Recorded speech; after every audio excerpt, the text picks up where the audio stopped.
Hello and welcome to my class. My name is Akash Peer and in this video we are going to start chapter electrostatics of class 12th.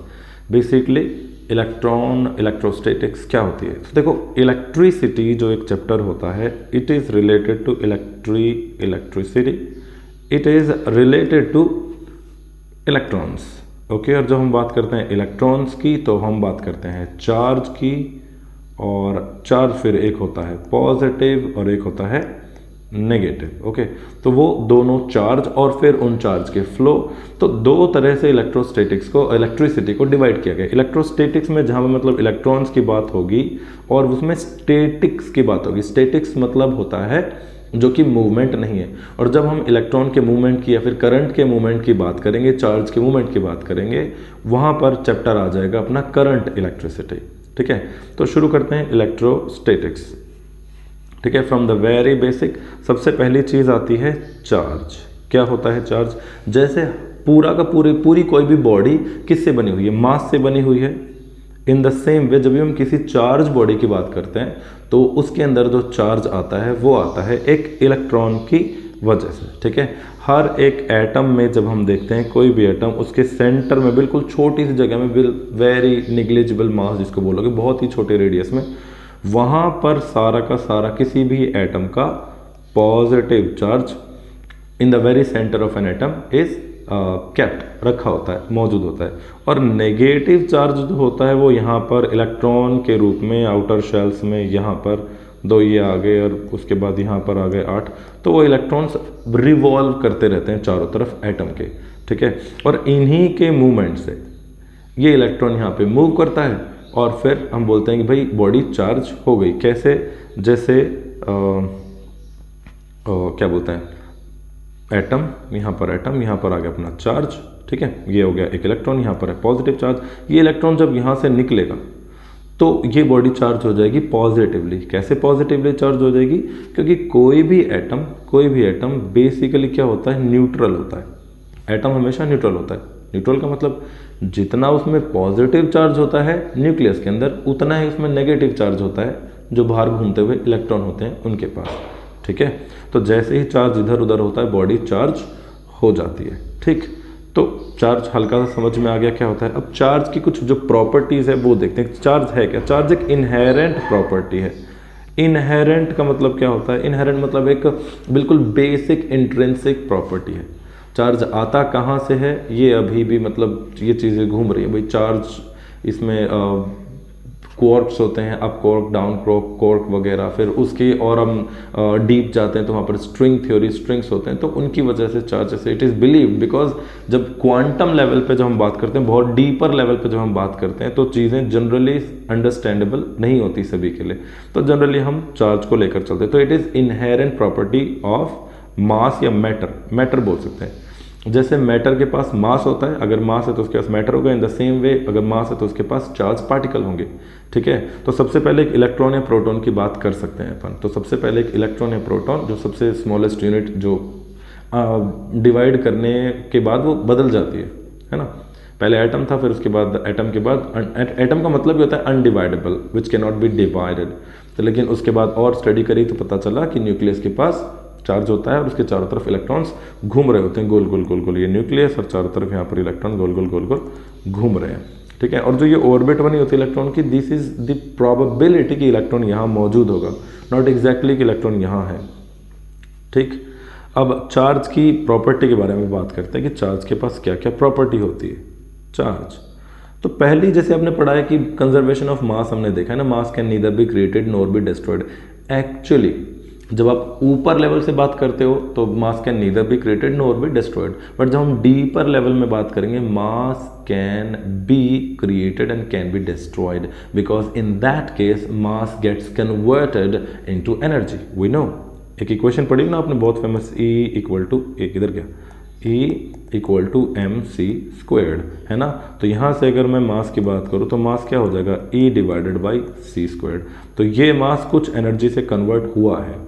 This mass can be converted into energy and energy can be converted into mass.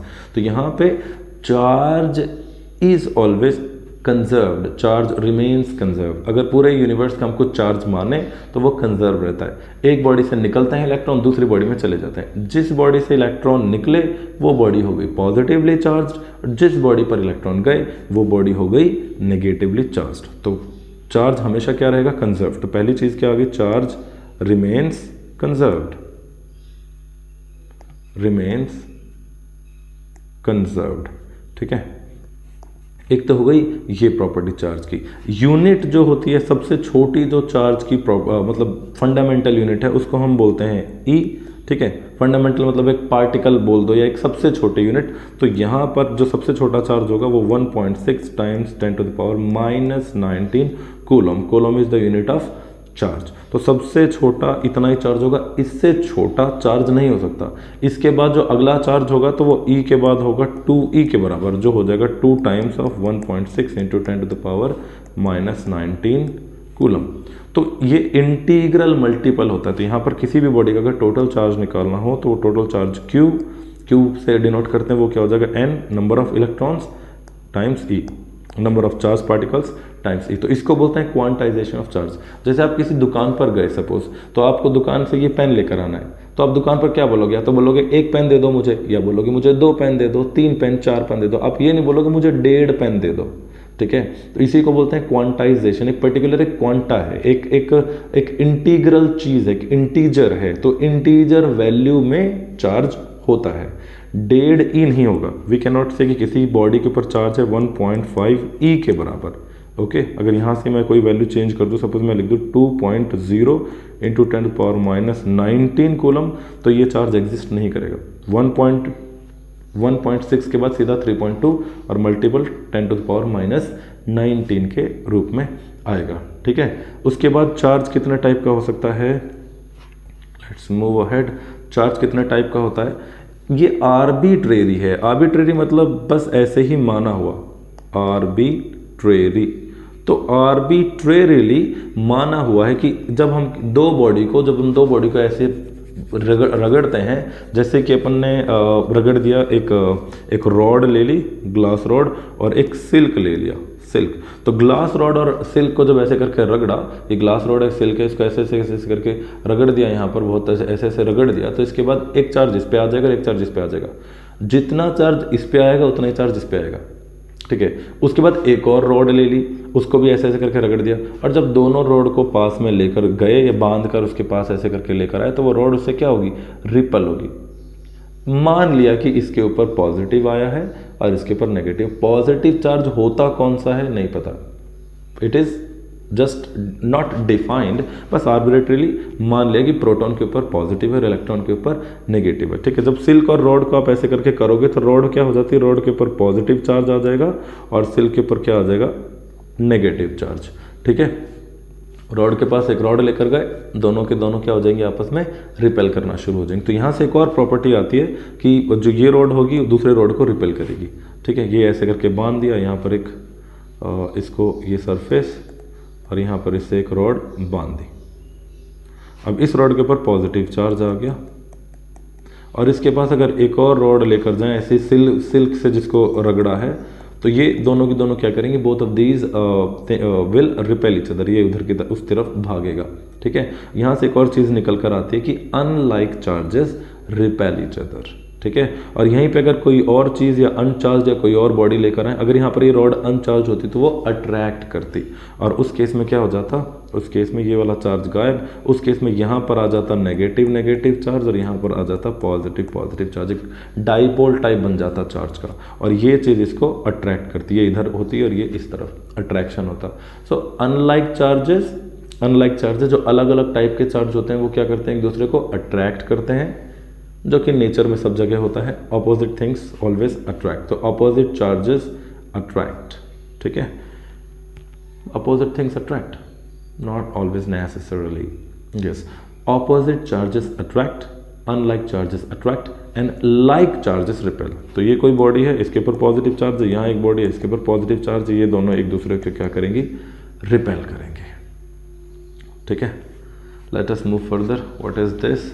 एक electron के एक body के ऊपर जितने number of electron होंगे उतने number of पर उतना ही मतलब जितना पॉजिटिव चार्ज होता है उतना ही नेगेटिव चार्ज होता है जनरली किसी भी एक इलेक्ट्रॉन के ऊपर और उस किसी भी एक एटम के ऊपर। तो an atom is always electrically neutral, ठीक है। तो ये एक और प्रॉपर्टी हो गई। इसके बाद एक चीज़ मास और इसमें डिफरेंस के बारे में अगर हम बात करें, मास और इसके बीच में, तो यहाँ पर हमने ले लिया charge, it is also inherent property, और यहाँ पर ले लिया मास।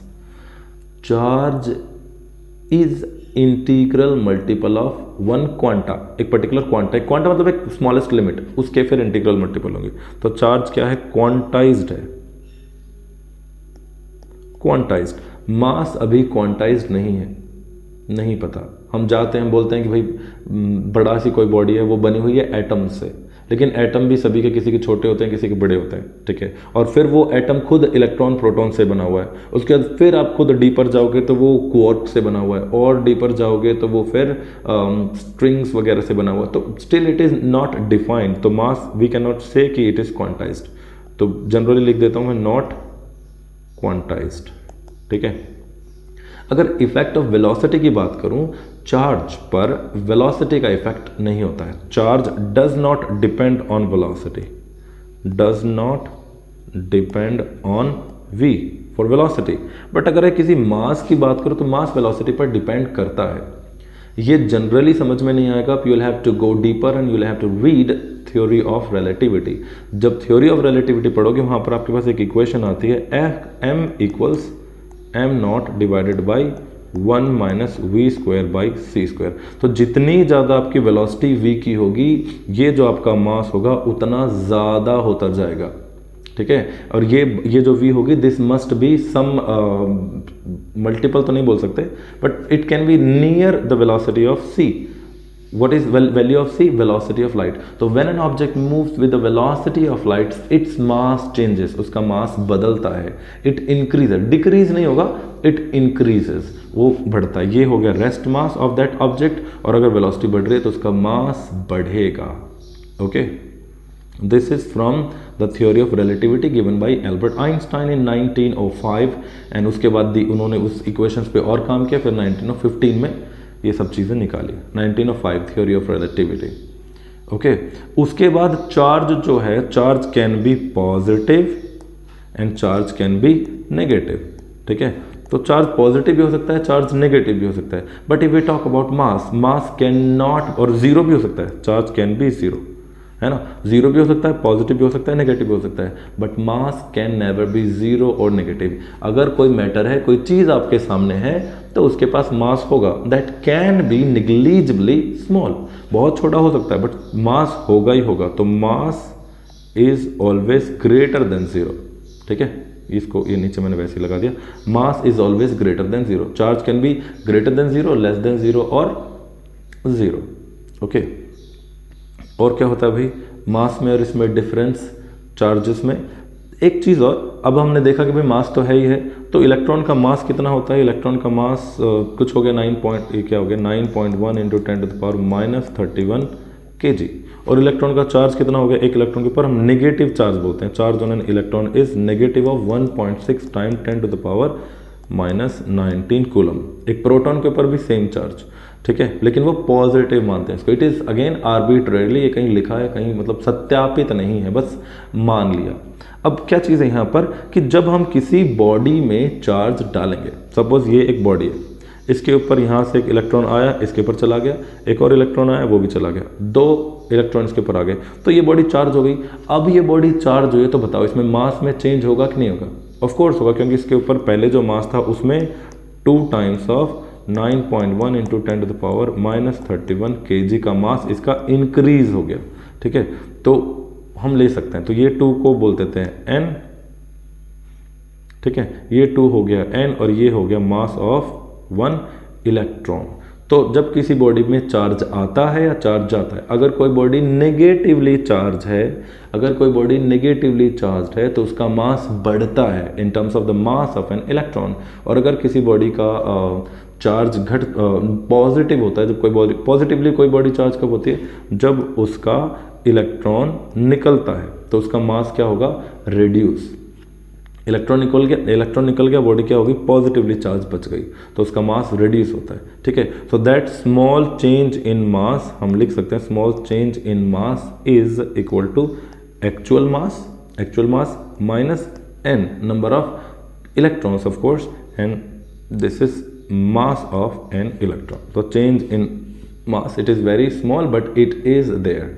तो जब कोई किसी बॉडी को चार्ज करते हैं तो उसमें मास में तो चेंज होता है, लेकिन जब किसी बॉडी के मास में चेंज होता है तब चार्ज चेंज होगा या नहीं होगा, it can not be said directly, ठीक है, ज़रूरी नहीं है, हो भी सकता है, वैसे तो नहीं होगा। If mass of a body changes, एक बॉडी के ऊपर आपने थोड़ा सा मास और ऐड कर दिया तो मास बढ़ गया, but it's charge still remains neutral, अभी भी न्यूट्रल थी, बाद में भी न्यूट्रल हो गई। लेकिन अगर किसी बॉडी का चार्ज उस पर लगाया गया, चार्ज हटाया गया, whether it is charge positively और नेगेटिवली, इलेक्ट्रॉन डाले या निकाले हैं, तो उसका मास चेंज होता है ऑलवेज, ठीक है। आगे चलते हैं, उसके बाद करते हैं वही चार्ज में हम इसके चार्ज, जो चार्ज होता है चार्ज की एसआई यूनिट क्या होती है, चार्ज की एसआई यूनिट। तो पहले आप लोगों को पता होगा कि करंट क्या होता है। Current is flow of electrons. यहाँ पे कोई बॉडी है, इसके अंदर ये एक इलेक्ट्रॉन हो गए, 1 2 3 4, ये इलेक्ट्रॉन यहाँ से फ्लो कर रहा है इसमें, इस तरफ। अगर इलेक्ट्रॉन इस तरफ फ्लो कर रहे हैं तो करंट किस तरफ फ्लो करता है, ऑपोजिट, ठीक है। तो नंबर ऑफ चार्जेस फ्लो पर unit time through any cross section area. कोई एक क्रॉस सेक्शन एरिया से निकल रहे हैं, वहाँ पर ही उसी को हम क्या बोलते हैं, इलेक्ट्रिक करंट बोलते हैं। So what is electric current, number of charge carriers, the flow of charges पर यूनिट टाइम। तो यहाँ से करंट आई, जिसकी यूनिट एम्पेयर होती है, is equal to change in charge per unit time. अब करंट की यूनिट हो गई एम्पियर, ओके, और चार्ज की यूनिट यहाँ से Q डिवाइड बाई टाइम की यूनिट हो गई T।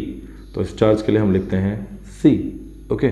तो 1 C की वैल्यू क्या हो गई, 1 एम्पेयर और 1 सेकेंड, तो AT लिख सकते हैं।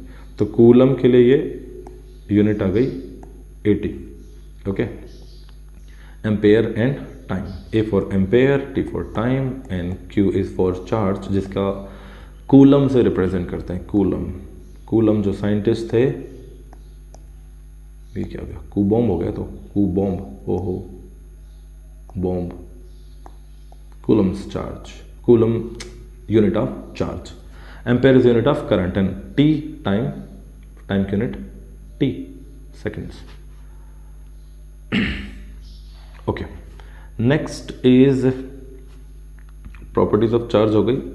Charge is transferable. We can transfer charge from one body to another body. Associated with mass, charge is related to mass. There is always change in mass of a body, and then it remains conserved. I've already told you, charge remains conserved. Charge does not change. अगर एक body में charge, जैसे ये pen और ये हाथ है, अगर इसमें हाथ और ऐसे रगड़ा गया और अगर ये पेन चार्ज हुआ है तो इस हाथ पर भी कुछ चार्ज हुआ होगा।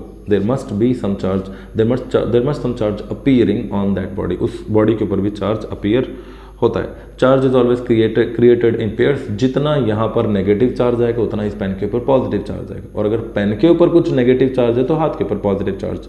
सो charge can neither be created nor be destroyed, it gets transferred from one body to another body, ठीक है। तो ट्रांसफरेबल है ये,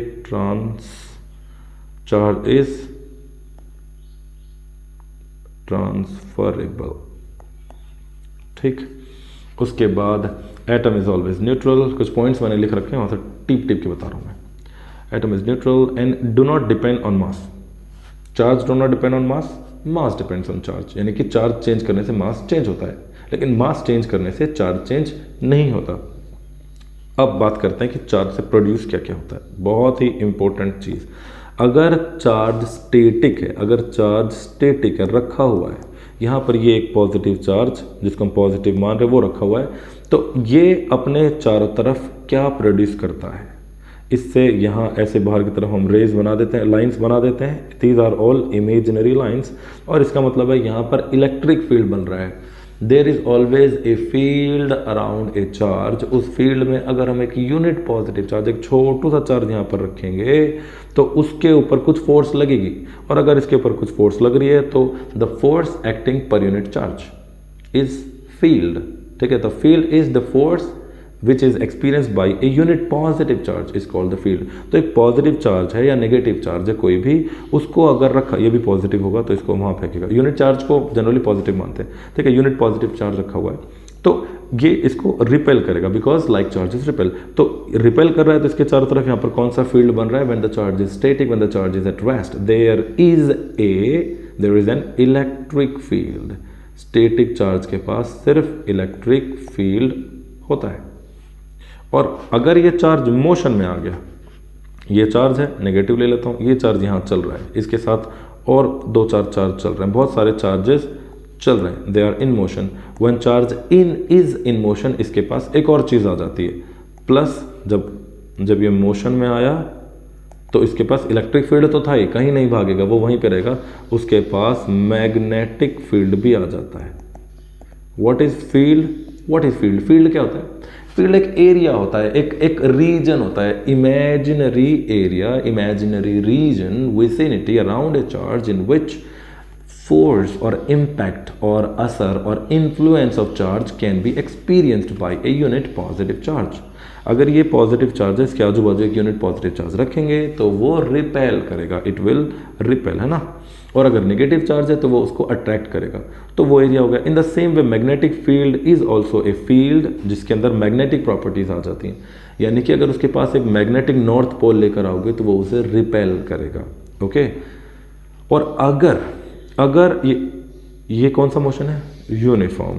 यहाँ पर एक वर्ड और आता है, when charge is at rest, when charge is at rest it has only electric field, when charge is in motion, uniform motion, it has electric plus magnetic field. But अगर ये चार्ज ऑसिलेटरी मोशन में करे, accelerated हो,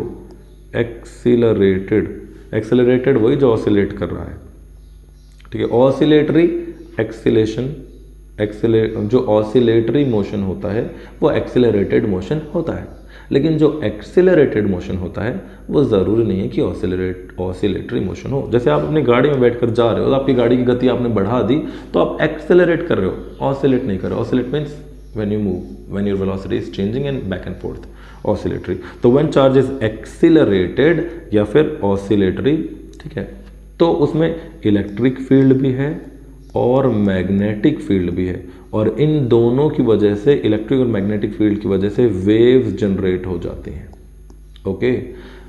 when the charge is in uniform motion only magnetic field, when the charge is not in motion at rest only electric field, when the charge is accelerated there is electric and magnetic fields move through the space carrying some kind of energy. And जब electric और magnetic field दोनों move करें space में, उनके अंदर कुछ energy आ जाए, दैट इज इलेक्ट्रोमैग्नेटिक वेव्स। वो इलेक्ट्रोमैग्नेटिक वेव्स का काम करती है, ठीक है।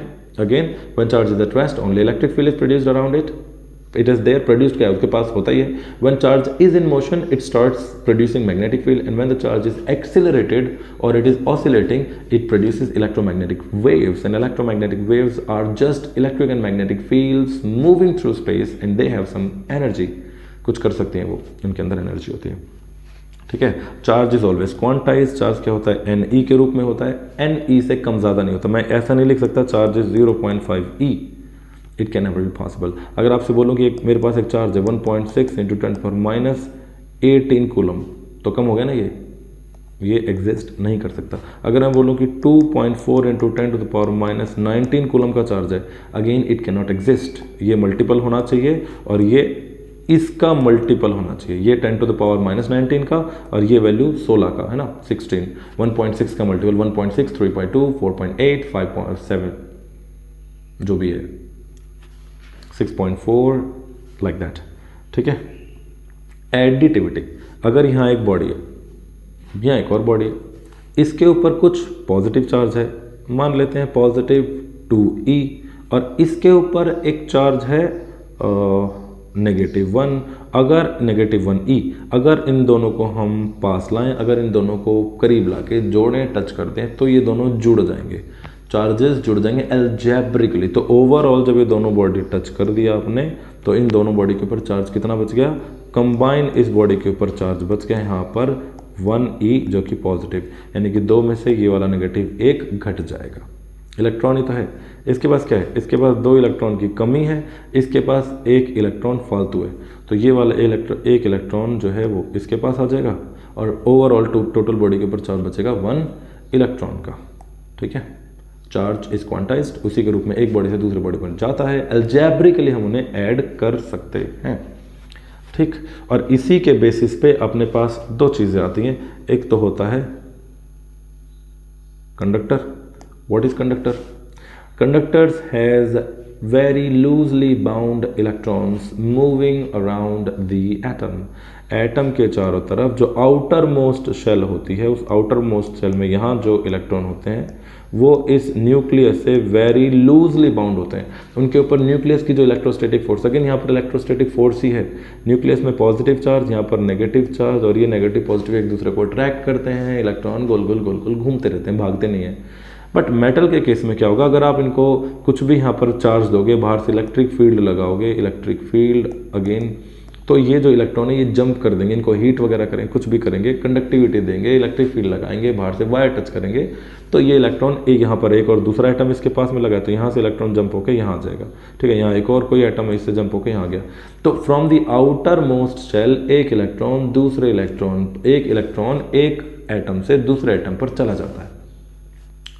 Electrons are loosely bound, charge is loosely bound. ठीक है, इलेक्ट्रॉन का चार्ज का काम करेंगे, दे विल फ्लो। और इसी केस में अगर मैं बात करूं कंडक्टर के बाद इंसुलेटर का, तो इंसुलेटर का जो आउटवर्ड जो यहाँ वाले जो इलेक्ट्रॉन होते हैं, they are tightly bound with the nucleus and they can not move away.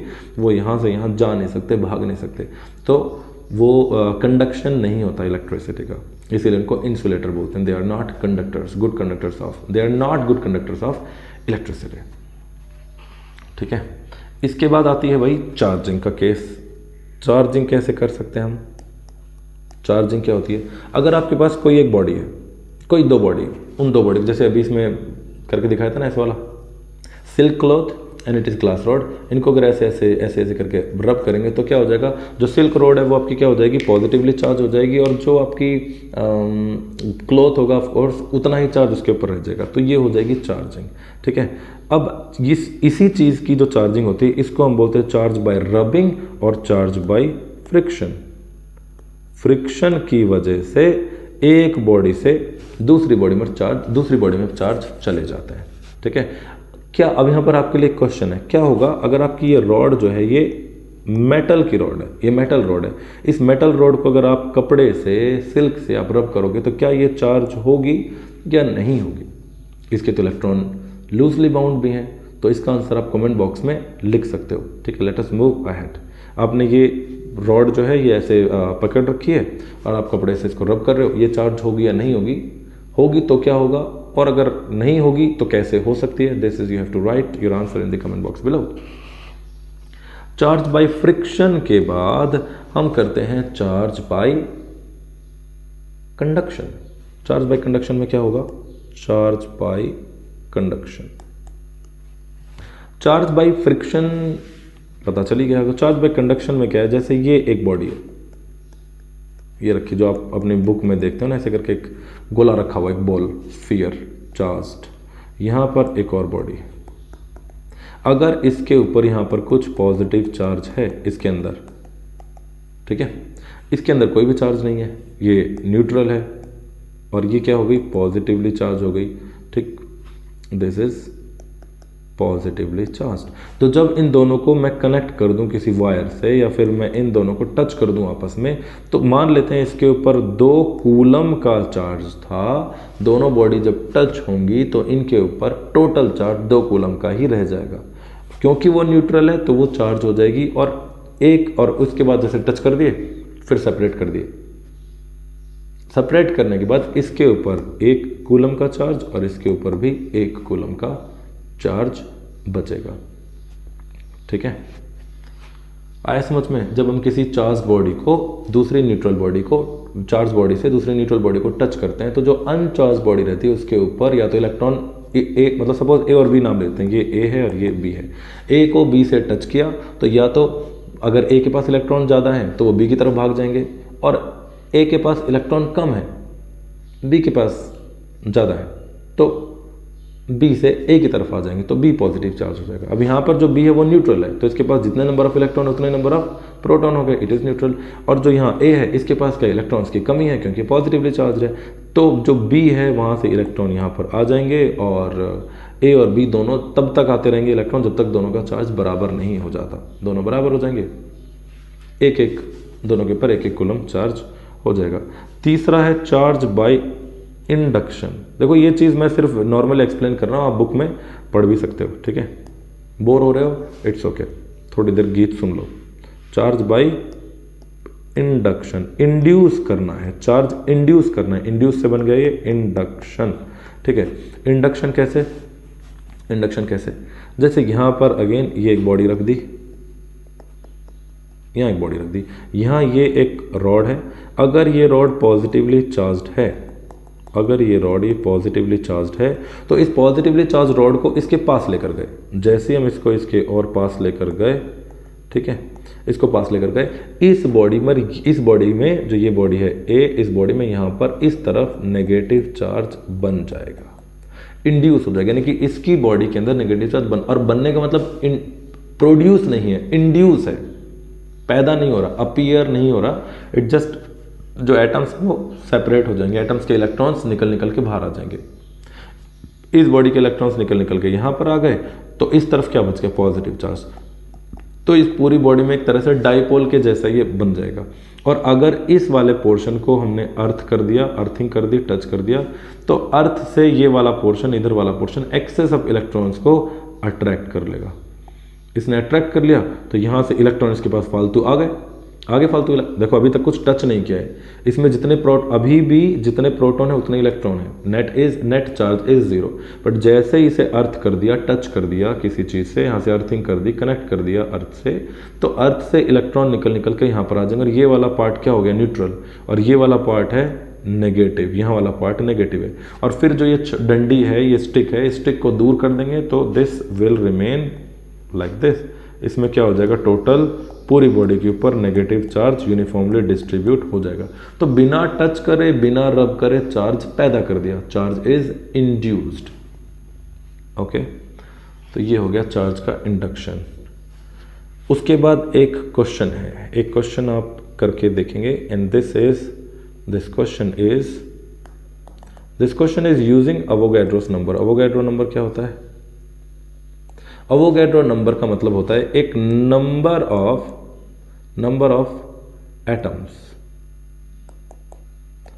Atoms in 1 ग्राम।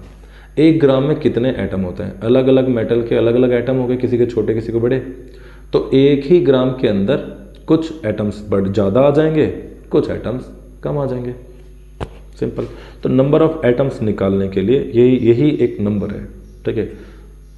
1 ग्राम में कितने एटम्स चढ़ेंगे, ऐसा कुछ।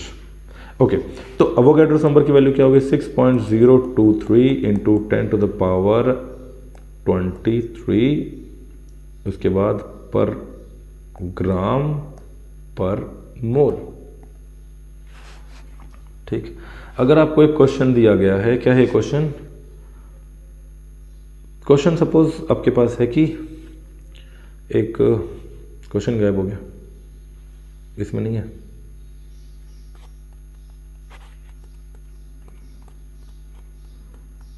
इसको बाद में देखते हैं, ठीक है।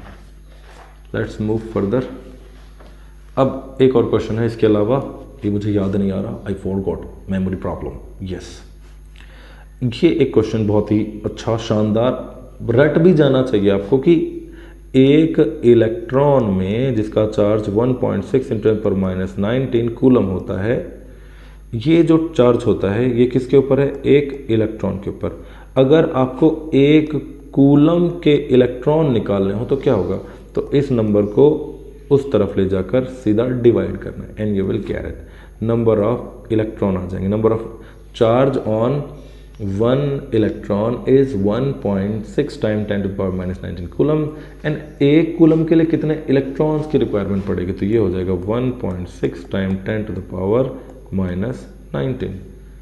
इसको इधर उधर करते हैं तो ये हो गया 1.6 × 10⁻⁴, 1 divided by 1.6 times 10 to the power -19 नीचे था, तो इसको अगर हम ऊपर ले जाएंगे तो क्या हो गया +19, और 1 0 इसका हटाया यहाँ लग गया, और एक और लगा देते हैं, ये होगा 10 टू द पावर 18, और 16 से अगर इसको डिवाइड करें तो 6.25।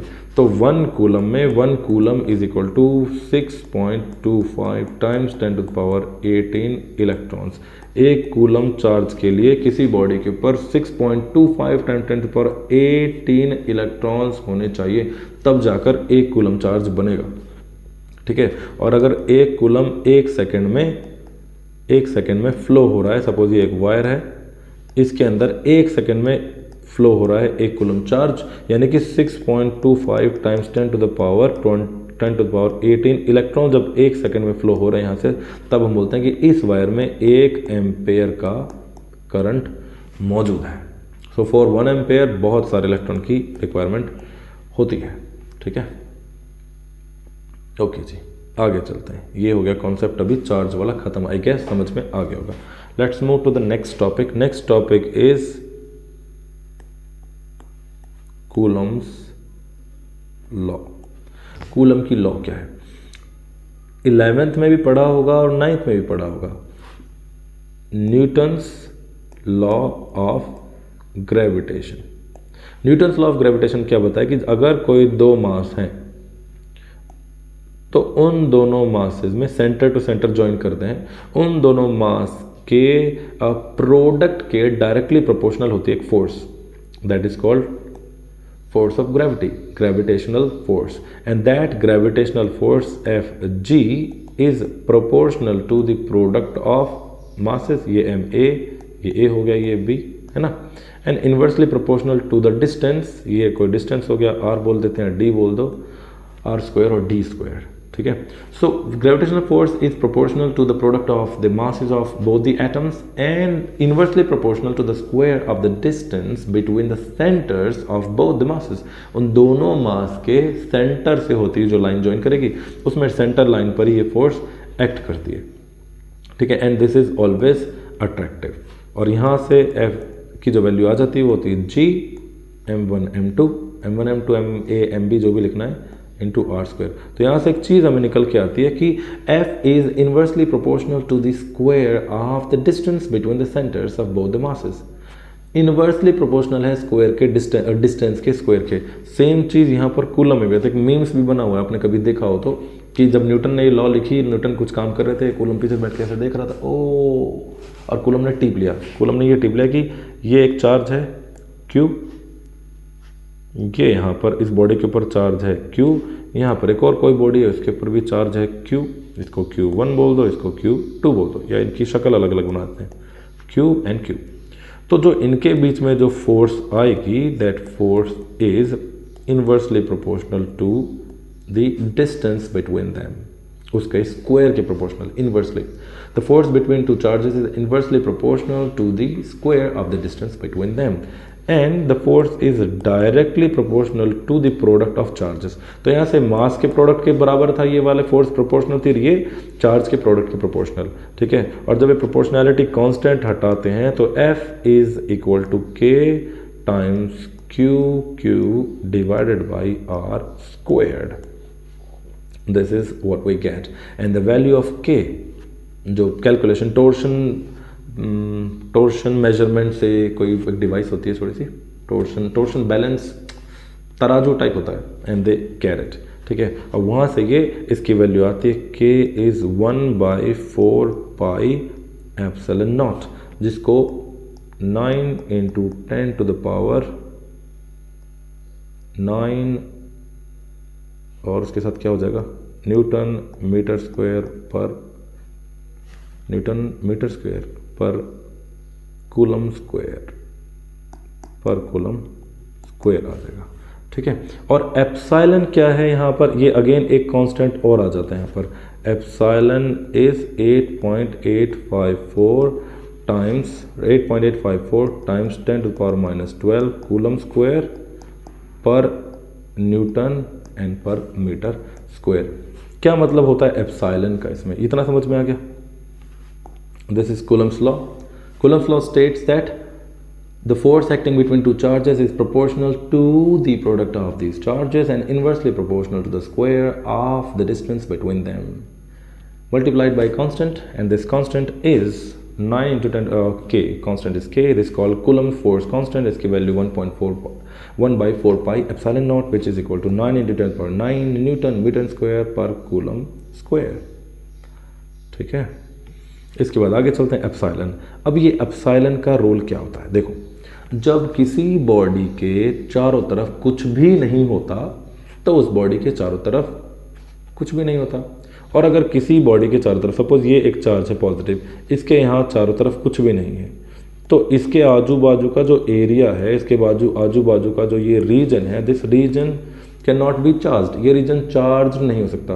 और इसी रीजन की वजह से यहाँ पे अगर कोई चार्ज है तो इन दोनों के अंदर जो फोर्स होगी वो फोर्स इस रीजन से अफेक्ट नहीं हो सकती।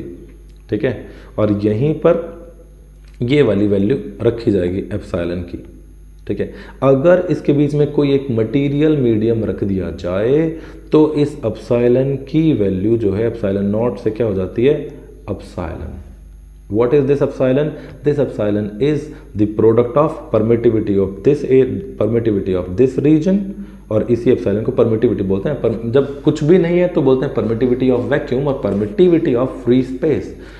This is the property of material, property of medium. जो मटीरियल मीडियम है उसकी प्रॉपर्टी कि अगर कोई मीडियम वहाँ है, it will influence the force. जितना ज़्यादा वो मीडियम चार्ज होने की एबिलिटी रखता है उतना ज़्यादा वो इस दोनों के बीच की फोर्स को इन्फ्लुएंस करेगा। ठीक है, मैं यहाँ पर हैवी वर्ड यूज़ करता हूँ मेरी मर्जी से, arbitrarily. If any body is electrically heavy, which can influence more the medium which can be influenced by charge, it will of course reduce the force between both these two charges. तो अगर epsilon की value epsilon not से कुछ भी ज़्यादा है तो वो उस दोनों फोर्सेस को, जो पहले थी और बाद वाली, तो बाद वाली जो फोर्स होगी मीडियम के रखने से उसे रिड्यूस कर देगा। ठीक है, सो यहाँ पर फोर्स के लिए क्या लिखोगे आप? 1 by 4 pi epsilon, and this is the permittivity of that medium. और चार्जेस जो हैं वही Q and Q divided by उनके बीच के R और वो squared. Okay, and this permittivity of that medium is permittivity of free space multiply permittivity of this is called K। ये इसमें ऐसे परमिटिविटी लिख दिया, बट ये एक रिलेटिव परमिटिविटी है। जब भी आप रिलेटिव वर्ड यूज़ करते हो उसका मतलब होता है एक इंडेक्स, एक नंबर। अगर ये नंबर 1 है इसका मतलब ये दोनों बराबर हो गए। अगर ये नंबर 2 है तो इसका मतलब ये हुआ कि फोर्स 1/2 हो जाएगी, है ना, दुगनी हो गई। फोर्स को जो रुकावट की चीज़ है वो क्या हो गई? डबल, तो फोर्स हाफ हो गई। अगर 3 है तो फोर्स 1/3 हो जाएगी। इसको K भी बोल देते हैं। रेशियो होगा, देखो यहाँ से अगर हम देखें तो एप्सिलॉन R जो है, this epsilon R is epsilon divided by epsilon not. ठीक, how it changes the medium, this relative permittivity number.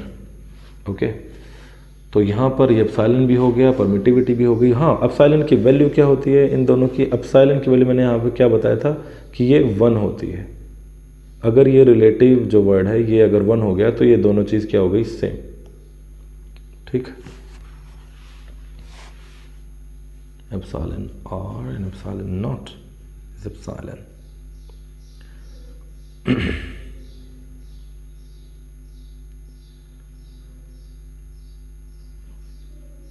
For any region, ये आई गेस मैंने उल्टा लिख दिया ना, I am so sorry. Epsilon R is epsilon times epsilon naught. This is relative permittivity, and अगर ये values 1 होती है, अगर ये वैल्यू 1 होती है तो ये दोनों क्या हो जाएंगे? बराबर। रिलेटिव परमिटिविटी बराबर हो जाएगी इसके मीडियम के।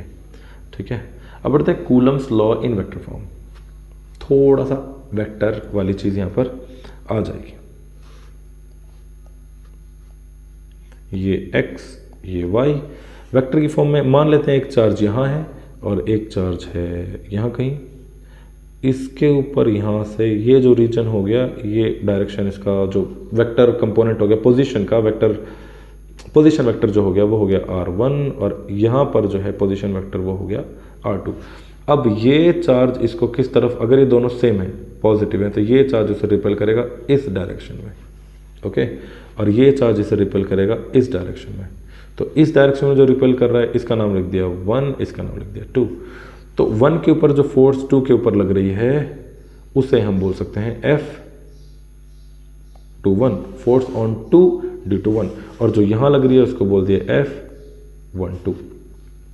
कूलम्स लॉ क्या बताती है? कूलम्स लॉ क्या बताती है? Coulomb's force law F is equal to K Q, ये दोनों Q1 Q2 हो गए, डिवाइडेड बाई R स्क्वायर्ड। यहां पर जो R की वैल्यू वो हो गई ये वाली, ठीक है, इसको बोल दिया R, ओके। अब अगर हम वेक्टर की बात करते हैं तो इसका एक डायरेक्शन आपको लेना पड़ेगा कि किस डायरेक्शन में, तो ये इस डायरेक्शन में, ये वाली फोर्स जो F21 है वो इस डायरेक्शन में है, इस डायरेक्शन में, और इस डायरेक्शन का भी नाम लिख दिया R21। तो जो यहाँ से लेकर यहाँ तक, मैं कलर चेंज कर लेता हूँ, जो यहाँ से लेकर यहाँ तक जो वेक्टर है पोजीशन वेक्टर वो R21 हो गया, R21। तो यहाँ पर R21 का unit vector just gives the direction, okay. तो यहाँ से F21 की वैल्यू क्या होगी? K Q divide by R square multiply R21। Unit vector क्या होता है? यूनिट वेक्टर होता है vector divided by its magnitude. और अगर ये एक R1 है, ये वाला एक R1 है, ये R1 है और ये R2 है, तो ये वाला जो R21 वाली जो वैल्यू आई वो क्या हो गई? R21 is R2 minus R1, ये तो हो गया वेक्टर, ओके, और divided by its magnitude R2 minus R1 इसका मैग्नीट्यूड, ठीक है। और जो ये वैल्यू है R स्क्वायर, ये अगेन R2 माइनस R1 ही है, ये तो उनके बीच का डिफरेंस तो यही हो गया, ठीक। इसका ये और लग जाएगा, अब जस्ट मोमेंट, और स्क्वायर भी हो जाएगा फिर इसका,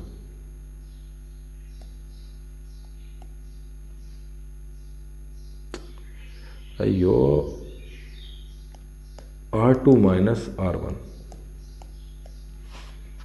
ये स्क्वायर, और यहाँ से F21 की वैल्यू क्या होगी? K Q डिवाइडेड बाई ये वाला हो गया अपने पास, इनका डिफरेंस क्या था? R, ये वैल्यू हो गई R, ये वेक्टर R, और ये हो गया R वेक्टर का क्यूब, क्योंकि ये जो वैल्यू है again this entire value is also R, ये वाली वैल्यू नीचे वाली ये भी R है, तो ये हो गया R और ये हो गया R cube. Inversely proportional cube दिखाई दे रही है, but still it is directly inversely proportional to the square, क्योंकि ये दोनों एक दूसरे को, जैसे हम स्केलर फॉर्म में लिखेंगे यहाँ पर ये स्क्वायर आ जाएगा, ठीक है।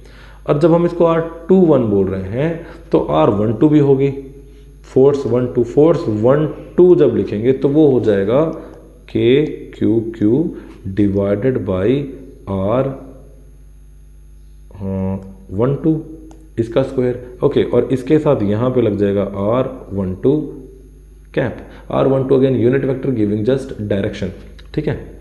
और इसको जब हम चेंज करेंगे यूनिट वेक्टर को, तो यूनिट वेक्टर चेंज करने के लिए vector divided by its magnitude, तो ये हो गया K Q divided by R12 और मल्टीप्लाई यहाँ पर क्या हो जाएगा? ये R12 and divided by R ये वेक्टर और ये मैग्नीट्यूड R12, यहाँ पर स्क्वायर है, तो इसकी वैल्यू होगी R, ये वैल्यू होगी फोर्स की, force is equal to K Q divided by R12 squared. ये पेन में थोड़ा मल्टीप्लाई ये स्क्वायर के साथ मल्टीप्लाई ये हो जाएगा cube, R1 cube and this is R12 in the direction of R12, ये वाली फोर्स है। लेकिन एक और चीज़ देखो, according to Newton's third law of motion forces are equal and opposite, pair में होती है, ठीक है। जब बाहर से कोई एक्सटर्नल फोर्स ना आए तो forces are always in pair. तो यहाँ से F जो 1-2 हो गया वो क्या हो गया? K times Q divided by R12 cube, और यहाँ पर R21 को हम नेगेटिव ऑफ R क्या लिख सकते हैं? 2-1 लिख सकते हैं, नेगेटिव ऑफ R12, और इसका कोई रोल नहीं है, ये तो सेम है, R12 और R21 दोनों, ये तो मैग्नीट्यूड है, दिस इज ऑलवेज सेम।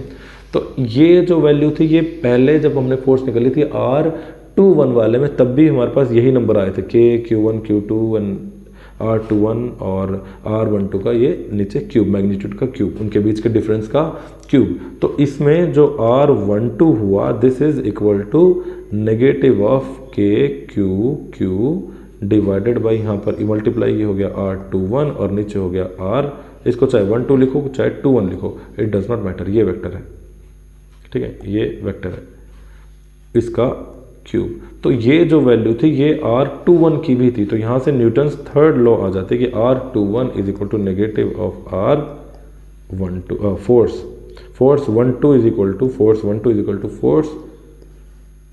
21 और ये नेगेटिव। इसका मतलब क्या है? इसका मतलब है कि force on one charge due to another charge is equal and opposite to the force on second charge due to the first charge. ये एक चार्ज है, ये दूसरा चार्ज है, ये इसको अगर ये वाला चार्ज इस वाले चार्ज को अगर 10 न्यूटन से इस तरफ खींच रहा है, इस तरफ रिपेल कर रहा है, अगर ये रिपेल कर रहा है इस तरफ, तो ये वाला चार्ज इस वाले चार्ज को इस तरफ रिपेल करेगा विद द सेम फोर्स। अगर ये 10 न्यूटन से उधर फेंक रहा है तो इसको 10 न्यूटन से उधर फेंकेगा। तो forces are equal and opposite. Okay, हो गई कूलम्स लॉ। इसके बाद अपन आते हैं सुपरपोजिशन प्रिंसिपल। एक क्वेश्चन आता है सुपर पोजिशन, बहुत आसान है, ये कुछ नहीं है। सुपरपोजिशन प्रिंसिपल का मतलब क्या होता है कि force acting on one charge due to all the other charges is vectorial sum या vector sum of all the charges. यहाँ पर एक चार्ज है Q, यहाँ पर ये एक चार्ज है Q, इसके ऊपर एक चार्ज यहाँ रख दिया मैंने Q1, एक चार्ज यहाँ रख दिया मैंने Q2, एक चार्ज यहाँ रख दिया Q3। तो ये सारे के सारे इसके ऊपर एक इधर फोर्स लगा रहा है, ये वाला एक इधर फोर्स लगा रहा है, ये वाला एक इधर फोर्स लगा रहा है। तो जब इसके ऊपर तीनों की वजह से जब इसके ऊपर फोर्स लगेगी तो जो नेट फोर्स होगी F net will be F charge due to first plus force due to second plus force due to third, और अगर जितने भी हैं उतने ही सभी चार्जेस से सारे के सारे force can be added vectorially. तो force on one plus force on a charge, net force on a charge is the vector sum of all the forces due to all the charges. ठीक है, individually सबकी force निकालो और उन्हें vector sum कर देते। और यहाँ से जैसे हम वेक्टर सम की बात करते हैं फिर अपने पास मज़ेदार क्वेश्चन आने शुरू हो जाते हैं। ठीक है, so those questions will be in the second video. Okay, let us move to one. एक क्वेश्चन है इधर ही, पहला एक क्वेश्चन है ये आपके सामने। एक चार्ज है वन बॉडी, चार्ज बॉडी, एक चार्ज है 2 और एक और हमारे पास चार्ज हो गया यहाँ पर ये, लेकिन इसमें हैंडल लगा हुआ है 3। इन दोनों के ऊपर चार्ज दे रखा है, इन दोनों के ऊपर चार्ज नहीं दे रखा है। तो मान लेते हैं कि इन दोनों के ऊपर कोई चार्ज होगा, ठीक है, कोई चार्ज इनके ऊपर, और इन दोनों के बीच में जो फोर्स है विच इज 88 मिली न्यूटन की फोर्स है। ठीक, अब जैसे ही इसको इस बॉडी ने टच किया, मान लेते हैं इसका चार्ज था Q, इक्वल चार्ज बोल रखा, कितना है ये नहीं बता रखा, इक्वल चार्ज है, both two identical balls they have equal charge and they are some distance d apart and their force between them 88 milli newton. एक थर्ड को उसकी डंडी से पकड़कर, डंडी से क्यों पकड़ा है? क्योंकि वो डायरेक्ट हाथ से पकड़ेंगे तो उसका चार्ज डिस्टर्ब हो जाएगा। ये इसको यहाँ से टच करता है। अब जैसे ही इसको इसने टच किया, ये वन बॉडी के ऊपर जो चार्ज Q था वो क्या हो जाएगा? Q/2 हो गया। और ये थर्ड बॉडी अनचार्ज है, ठीक है। जैसे ही इस अनचार्ज बॉडी ने चार्ज बॉडी को टच किया, इसके ऊपर भी कितना आ गया? Q/2, और इसके ऊपर भी क्या आ गया? Q/2, ठीक है। अब ये थर्ड बॉडी इसको टच करेगी, और जैसे ये इसको टच करेगी, इसके ऊपर भी चार्ज क्या हो जाएगा? इसके ऊपर Q/2 हो गया, और यहाँ से Q प्लस Q/2 और इसका 1/2। इसके ऊपर चार्ज था Q प्लस Q/2, यहाँ से इसने टच किया और इसका भी चार्ज क्या हो गया? Q/2। तो Q plus Q by to और इसका आधा कितना हो गया भाई, Q plus Q by to क्या हो गया, Q by three, 3Q by two 1.5, और 3 का Q बाई टू का 1/4 करेंगे तो ये हो जाएगा 3Q बाई 4। ठीक है, क्वेश्चन है जब इन दोनों को दोबारा पास में लेकर आएंगे तो क्या चार्ज होगा। पहले जब फोर्स थी, देखो फिर से बताता हूँ मैं, पहले जब फोर्स थी वो थी K Q times Q divided by R squared. Okay, and जब चार्ज इसमें चेंज होता है then it becomes Q by two. एक बॉडी का चार्ज हो गया क्यू बाई टू और दूसरी बॉडी पे दोबारा Q by two plus Q and divide by 1/2 करेंगे तो ये हो जाएगा 3Q बाई 4। ओके, अब जो फोर्स में चेंज आया वो कितना है, तो पहले जो फोर्स थी वो कितनी थी, 88 milli newton, and after changing the force changes this 88 milli newton becomes K times charge की वैल्यू कितनी होगी, चार्ज की वैल्यू पूछ रखी है इसमें क्वेश्चन में, तो ये हो गया Q बाई टू मल्टीप्लाई ये हो गया 3Q by 4 and distance R squared. इसकी वैल्यू करें तो this is K 3/8 times 3Q times Q divided by R squared. तो एंटायर वैल्यू का, जिसकी वैल्यू ऑलरेडी दे रखी है 88 मिली न्यूटन, तो इसका जो इनिशियल थी ये न्यू फोर्स है, दिस इज न्यू फोर्स। तो जो न्यू फोर्स होगी उनके बीच में वो क्या हो गई, 88 टाइम्स 3/8, तो 8 से 8 हो गया, 11 and this becomes 33 milli newton. तो the new force between the charges when, जब ये प्रोसेस हो गया, पहले एक चार्ज जिसके ऊपर एक बॉडी जिसके ऊपर चार्ज क्यू है उसको अनचार्ज बॉडी से टच किया गया and then that this body is touched by this third body जिसके ऊपर भी चार्ज क्यू था, फिर दोनों को पास लेकर आए, तो what is the change in the force, तो initially the force was 88 milli newton and now the force becomes 33 milli newton. Okay, rest of the questions will be in the next video. Thank you very much for watching. Share with your friends. Enjoy.